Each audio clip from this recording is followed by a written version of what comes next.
गौरम करुणावतारम संसारसारम भुजगेन्द्रहारम सदा वसन्तं हृदयारविन्दे भवं भवानी सहितं नमामि भवं भवानी सहितं नमामि। आदरणीय मित्रहरू, सादर नमस्कार। हामी इमेज च्यानलका माध्यमबाट शुभ बिहानीको आदान प्रदान गरिरहेका छौँ।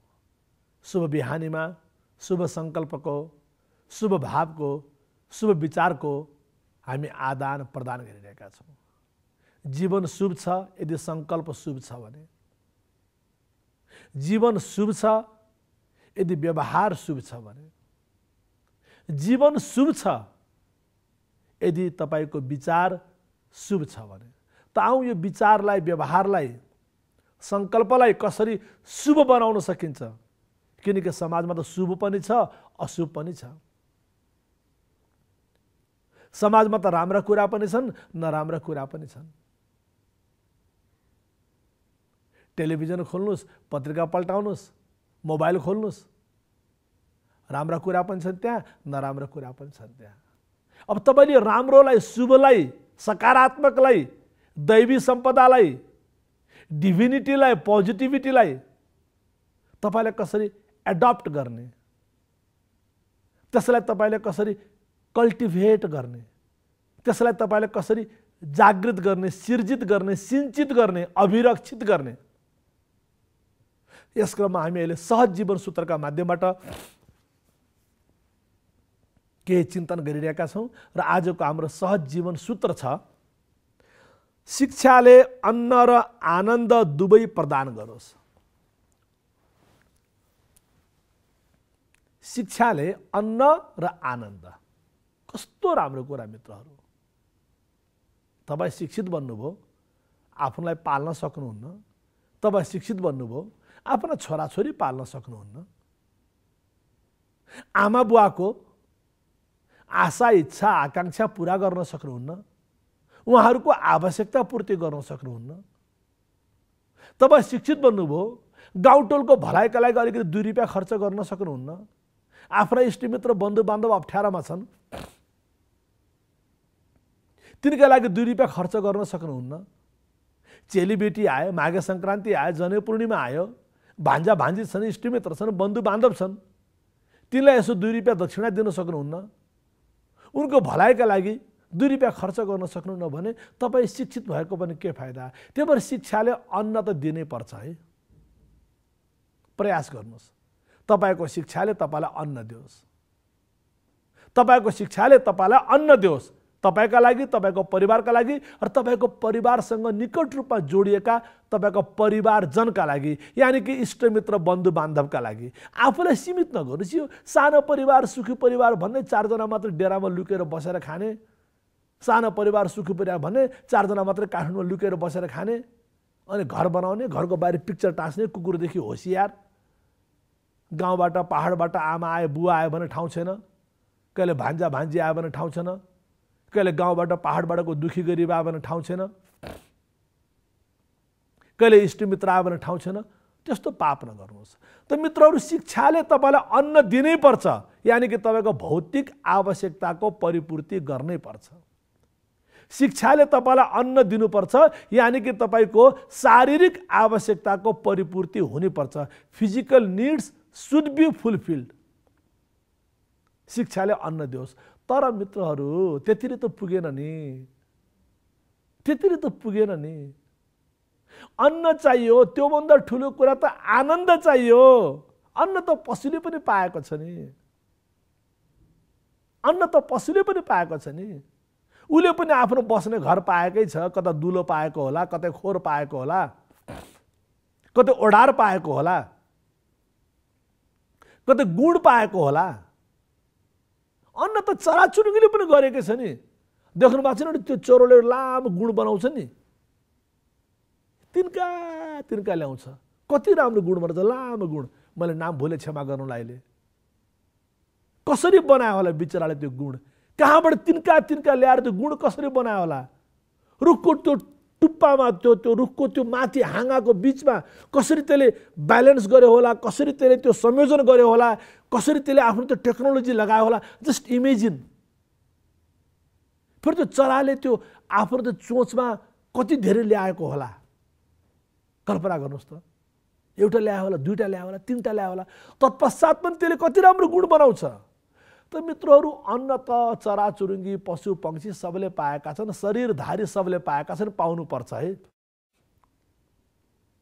शरीरधारी सबले अन्न पाउनुपर्छ।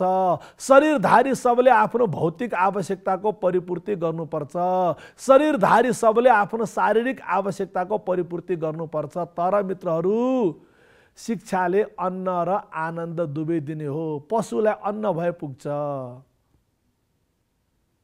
पशुलाई अन्न भए पुग्छ, मान्छेलाई अन्नले पुग्नु हुँदैन। पशु जीवन र मनुष्य जीवनमा फरक छ। के फरक छ भने, पशु जीवन भनेको अन्नात अन्नम, यानी कि अन्नबाट पशुको जीवन यात्रा सुरु हुन्छ, अन्नमै टुङ्गिन्छ। तर मनुष्य जीवन भनेको अन्नात आनन्दम। मनुष्य जीवन चाहिँ अन्नबाट सुरु हुन्छ, आनन्दमा टुङ्गिनुपर्छ। अन्न त बाबा तपाईँ आमाको गर्भमा आउनुभयो, आउनासाथ अन्न सुरु भइहाल्यो नि। आखिर तपाईँले आमाको गर्भमा आउनासाथ 9 महिना जुन आमाको गर्भमा बस्नुहुन्छ, त्यो बेला आमाले जुन जुन किसिमको अन्न ग्रहण गर्नुहुन्छ, त्यो सबै प्रकारको अन्नहरू तपाईँले रसको रूपमा त्यो बेला प्राप्त गर्नुहुन्छ। आमाले ग्रहण गरेको अन्न तपाईँले रसको रूपमा त्यसबेला प्राप्त गर्नुहुन्छ, सूक्ष्म रूपमा। अनि फेरि जन्मिसकेपछि फेरि क्रमशः तपाईँको 16 संस्कारहरू मध्येमा एउटा संस्कार हो अन्नप्राशन संस्कार। अबदेखि तपाईँले मिठो नुनिलो आदि पनि खान सुरु गर्नुभयो, ठोस कुरा स्थूल कुरा पनि खान सुरु गर्नुभयो। त्यही भएर तपाईँलाई सबभन्दा पहिले खिर खुवाइयो। त यानी कि मित्रहरू, शिक्षाले अन्न र आनन्द दुवै प्रदान गरोस्। पशु चाहिँ अन्नात अन्नम, अन्नबाट यात्रा सुरु भयो, अन्नमै टुङ्ग्यायो।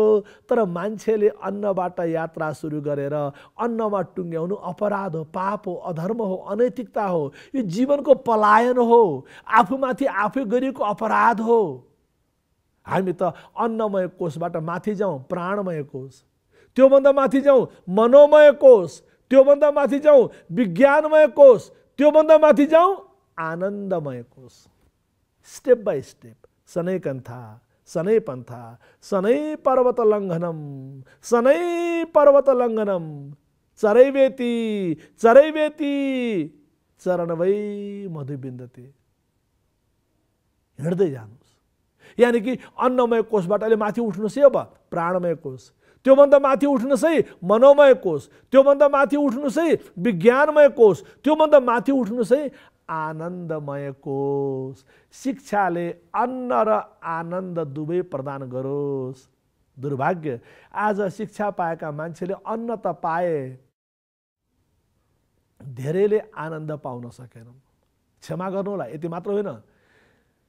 जुन व्यक्तिले शिक्षालयको काम गर्छन्, जुन व्यक्तिले शिक्षा सम्बन्धी सेवा गर्छन्, शिक्षण पेशा गर्छन्, प्रोफेसर भन्छन्, युनिभर्सिटीको रिसर्चर भन्छन्, ठुला ठुला स्कुल चलाउँछन्, ठुला ठुला कलेज चलाउँछन्, प्रिन्सिपल भएका छन्, डाइरेक्टर भएका छन्, चेयरम्यान भएका छन्, एक्जिक्युटिभ के पोस्ट लिएका छन्, के गरेका छन्, मेरो त यतिवटा स्कुल छ, यतिवटा कलेज छ, यतिवटा यस्तो इन्भेस्टमेन्ट छ, यतिवटा मेरो इम्पायर छ। हेर्नुहोस् त, ती बिचरा पनि शिक्षाको नाममा केवल अन्नको कुरा गरिरहेका छन्। ती बिचरा पनि शिक्षाको नाममा केवल पेटको कुरा गरिरहेका छन्।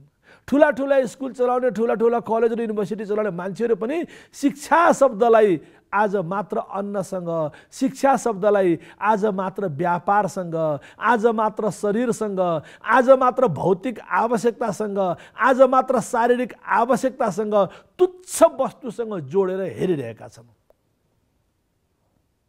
त्यही भएर लेखनाथ पौडेलले कस्तो राम्रो व्यङ्ग्य गरे। पाई मनुष्य जुनी कौन भयो विशेष, कुत्ता पनि सहज शक्त छ पेट भर्न, खानै नपाई कहिल्यै सकिँदैन मर्न। पाई मनुष्य जुनी कौन भयो विशेष। अरे बाबा, मनुष्य जुनी प्राप्त गर्यौ, तिम्रो विशेषता के? मनुष्य जुनी पाइसकेपछि मित्रहरू आफ्नो विशेषताको खोजी गर्नुहोस्। तर म फेरि दोहोऱ्याउँछु, अन्न त चाहिन्छ। अन्न हाम्रो यात्राको पहिलो बिन्दु हो, प्रस्थान बिन्दु हो। तर हाम्रो जीवनको अन्तिम बिन्दु के हो? आनन्द।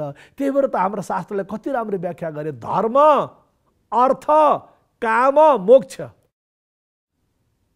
चाहे तपाईँ हिन्दू हो, चाहे तपाईँ मुस्लिम हो, चाहे तपाईँ क्रिस्चियन हो, चाहे तपाईँ बुद्धिस्ट हो, जैन हो, सिख हो, चाहे तपाईँ नेपाली हो, एसियन हो, अमेरिकन हो, युरोपियन हो, अफ्रिकन हो, चाहे तपाईँ गाउँले हो, सहरिया हो, चाहे तपाईँ शिक्षित हो, अशिक्षित हो, चाहे तपाईँ गोरे हो, काले हो, no matter who you are.